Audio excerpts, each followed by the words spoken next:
최근 미국 경제는 고용시장이 여전히 뜨겁고 GDP 성장률이 호조를 보이면서 경기 낙관 또는 연착륙에 대한 기대가 높아지고 있습니다. 지난 3월 지역은행들의 파산 위기 때 경기 침체 가능성이 높아졌으나 은행들이 어느 정도 안정을 되찾아가면서 그러한 우려도 많이 사그라지고 있습니다. 그러나 경기 침체에 대해 정확한 예측력을 가진 지표가 따로 있습니다. 잘 아시다시피 그것은 바로 장단기 금리 역전입니다. 바로 이 지표를 개발한 원조 교수가 최근에 공개적으로 입을 열었습니다. 사실 그는 지난 1월 자신의 이론이 틀렸다고 판단하기도 했으나 그 이후 달라진 상황을 반영하여 월가에서 경기 침체 가능성을 취소하는 것은 아직 시기상조라고 일축하고 있습니다. 월가의 전문가들이 왜곡된 낙관론에 빠져 있다고 비판하면서 역사적으로 완벽한 기록을 가지고 있는 수익률 곡선 지표를 보면 앞으로 경기 침체가 반드시 찾아올 것이라고 예측하고 있습니다. 저의 채널의 이전 영상에서 경기 침체와 관련된 내용을 몇 번 다루기는 했으나 장단기 금리 역전 이론을 개발한 교수가 내놓은 최근의 경기 침체 전망을 긴급히 업데이트하기 위해 이번 영상을 제작하게 되었습니다.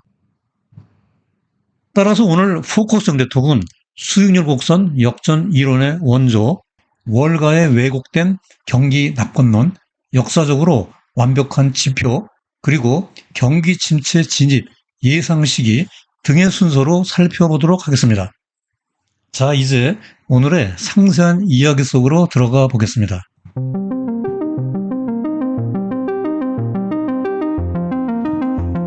안녕하세요. 포커스 정대톡의 우버 박사입니다. 여기 사진은 캠벨 하비 미국 듀크대 교수입니다. 전미경제연구소 즉 MBER의 연구위원을 겸직하고 있고요. 그는 장단기 금리 역전과 경기 침체의 상관관계를 도출해낸 원조 교수로서 유명합니다. 이와 관련된 논문은 오른쪽에 있는 수익률 곡선 역전과 미래 경제 성장이라는 제목으로 업데이트되어 있습니다. 이 논문은 학계뿐만이 아니라 정책 입안자, 이코노미스트, 그리고 시장 참여들 사이에서 경기 침체를 판단하는 데 이론적인 근거로서 널리 활용되고 있습니다. 지난 1월 초 하비 교수는 자신의 트위터에 짤막한 글을 올렸습니다. 자신이 개발한 장단기 금리 역전 지표가 1968년부터 2000년까지 있었던 8번의 경기 침체를 한치의 오차도 없이 정확히 예측했으나 이번에는 잘못된 신호를 내보내고 있다고 실토한 것입니다. 트위터에 올라온 이 글은 각종 언론 매체를 타고 삽시간에 퍼져나갔습니다. 여기 마켓워치가 원조 교수가 이실직고한 내용을 그대로 인용 보도하고 있고요. 블룸버그도 원조 교수가 올해는 자신의 지표가 틀렸다라고 인정한 내용을 대서특필하고 있습니다. 학자가 자신이 개발한 이론을 뒤집는다는 것은 정말로 쉬운 일이 아닌데요. 당시 하비 교수가 자신의 이론을 스스로 수정한 판단의 근거를 보면 나름대로 이유가 있었습니다. 즉, 금년 초만 하더라도 코로나 시대의 요소, 즉 유동성이 많이 풀려 있었고 정책 당국에 적극적인 경기 부양이 있었으며 노동시장의 초과 수요, 소비 지출의 강세 등으로 코로나 대유행으로 바닥을 찍었던 경기가 되살아나고 있는 가운데 금융기관들도 건재했다는 것입니다. 비록 장단기 금리는 역전되었지만 다른 지표들이 워낙 호조를 보이고 있어서 경기 침체를 예상할 수 없다는 것이었습니다. 하지만 하비 교수가 금년 1월 초 미국 경제를 낙관한 우려와 같은 근거에는 한 가지 중요한 전제 조건이 깔려 있었습니다. 즉, 연준이 와일드 카드를 쥐고 있다는 것입니다. 와일드 카드란 게임에서 어떠한 용도로도 쓸 수 있는 비장의 패를 말하죠. 그 당시 하비 교수는 바로 지금이 연준이 긴축 정책을 멈추어야 할 때라고 경고했습니다. 하지만 하비 교수의 이러한 경고에도 불구하고 와일드 카드를 쥐고 있는 연준은 지난해부터 이어져 온 초고속 압축적 금리 인상 행진을 멈추지 않았습니다.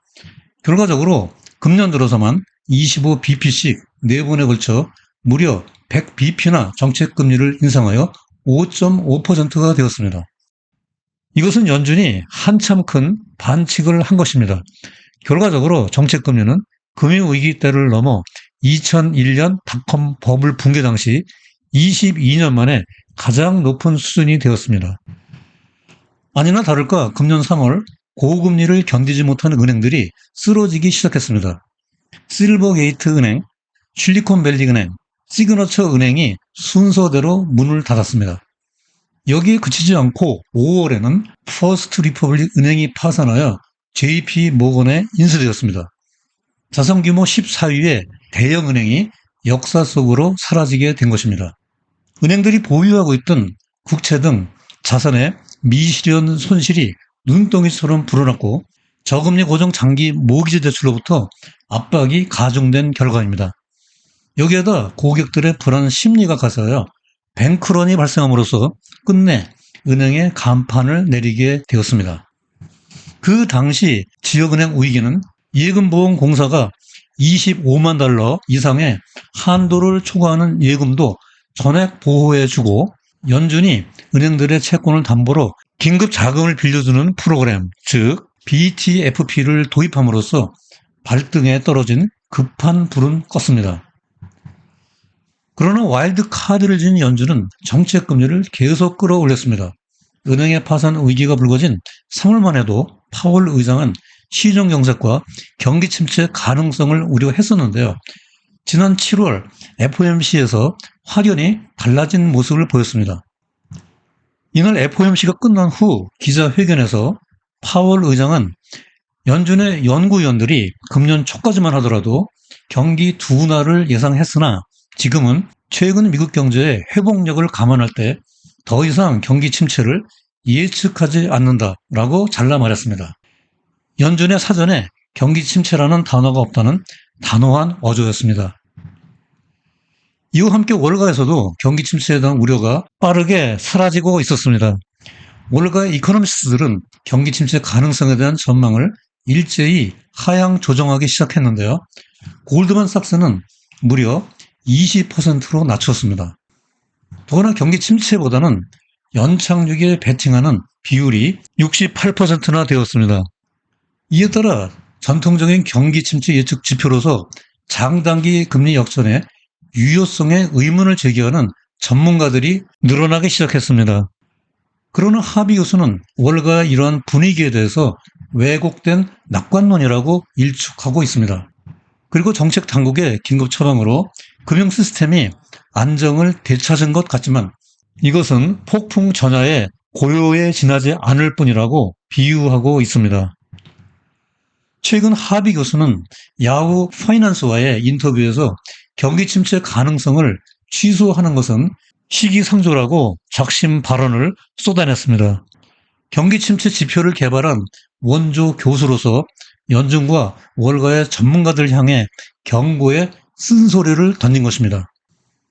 하비 교수는 자신이 개발한 수익률 곡선 역전 지표가 과거 8번의 경기 침체를 정확히 예측했으며 이것은 완벽한 역사적 기록을 가지는 지표라는 점을 강조했습니다.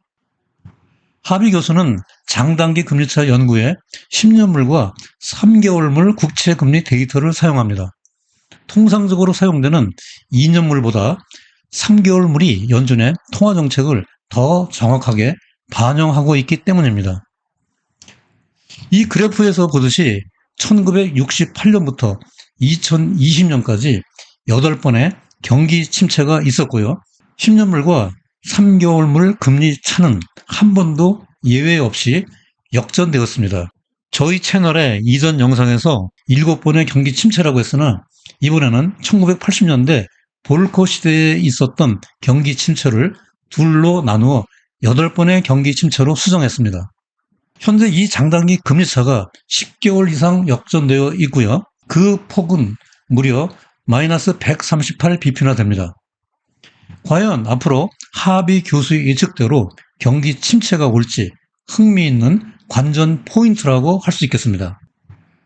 그러면 하비 교수 모델이 예측하는 경기 침체의 가능성을 뒷받침하는 그 근거를 몇 가지 살펴보도록 하겠습니다. 먼저 여기 그래프에서 보듯이 미국 상업은행들의 예금이 급감하고 있습니다. 왼쪽의 소형 은행들의 예금은 지난 3월 지역은행 위기 때 직격탄을 맞았고요. 최근 들어 다소 늘어나고 있는 것 같지만 이전 수준에 비하면 여전히 갭이 크고 횡보하고 있는 모습입니다. 오른쪽 대형은행의 경우에는 지역 위기 때 그렇게 크게 감소하지는 않았습니다. 오히려 지역은행에서 예금을 빼가지고 대형은행으로 들고 온 고객들도 많이 있을 것 같고요. 하지만 지난 5월부터 대형은행들의 예금 감소세가 두드러지고 있습니다. 한편 상업은행들의 대출 부문을 살펴보면 더 심각합니다. 작년 11월부터 시작된 상업은행들의 대출이 급감하고 있습니다. 금년 3월 지역은행 파산 위기 이후 각 상업은행들의 대출 심사 기준이 대폭 강화되어 대출 감소에 부채질을 하고 있습니다. 은행의 비즈니스를 단순화하면 예금으로 단기 자금을 조달하여 대출로 장기 운용하는 구조입니다. 고금리로 예금의 조달 비용이 늘어나고 영업 마진을 맞추기 위해 대출 금리를 올리게 되면 개인과 기업의 대출 수요가 줄어들게 됩니다. 돈줄이 막혀 개인은 소비를 줄이게 되고 기업의 투자가 위축될 수밖에 없습니다. 그 결과로 찾아오는 것은 경기 침체뿐입니다. 여기 그래프에서도 상업은행들의 대출 감소는 정확하게 회색 막대의 경기 침체 구간으로 이어졌다는 팩트를 확인할 수 있습니다. 이에 따라 최근 신용평가기관들의 은행에 대한 신용등급 강등 조치가 줄줄이 이어지고 있습니다.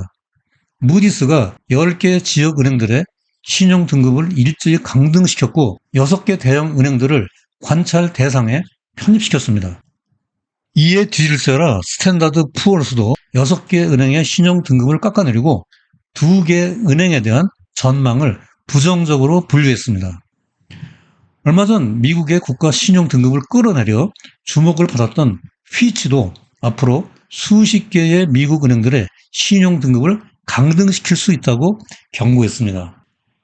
은행에 대한 신용등급 강등은 예금 감소로 인한 유동성 축소와 대출 위축 및 대출의 부실화로 인한 수익성 악화가 주된 요인으로 꼽히고 있습니다. 자, 이제 마지막으로 오늘 영상의 주요 내용과 시사점을 포커스 포인트로 정리해 보겠습니다. 첫째로 하비 교수는 결론적으로 아직 이야기가 끝나지 않았다.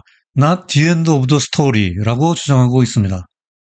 연준의 금리 인상이 종료되지 않았고 은행들의 신용 등급 강등 등 금융 시스템의 불씨가 여전하기 때문입니다.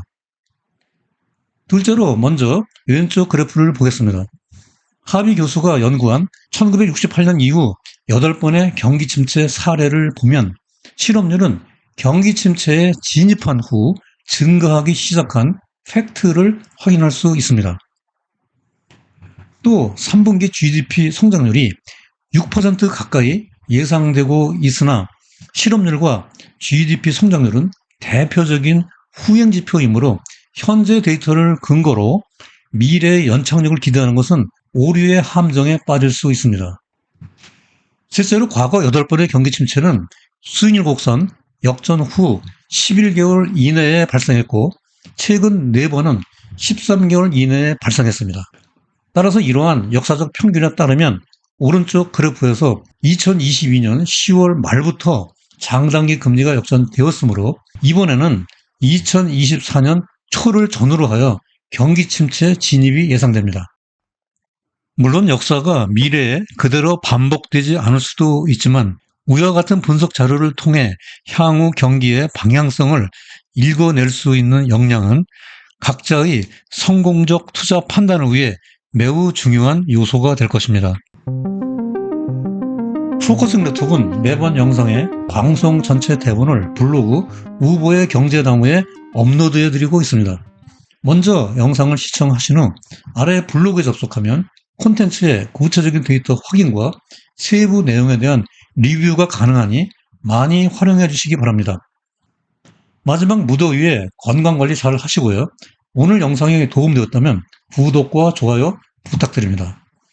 다음에도 여러분들의 경제 지식을 넓히고 투자 생활에 힘과 도움이 되는 유익한 영상으로 또다시 찾아뵙겠습니다. 오늘도 끝까지 시청해 주셔서 대단히 감사합니다.